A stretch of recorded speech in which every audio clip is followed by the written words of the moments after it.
म्हणाला होतास ना. घे.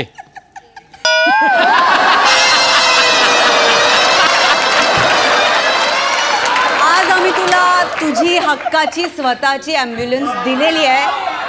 ती घे आणि त्यातनं फिर बाबा. तुला हवे ते सगळे roll. Cream roll, paneer roll, paper role,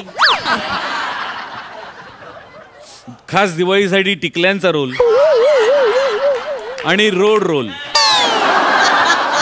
सध्या संपूर्ण महाराष्ट्र समीर चौगुले यांची चित्र काढण्यात व्यस्त आहे. त्याचं एक प्रचंड मोठं प्रदर्शन सोनी मराठीतर्फे BKCच्या ग्राउंडवर भरवणार. त्या प्रदर्शनामध्ये खारीचा वाटा म्हणून सईकडनं हे गिफ्ट आहे.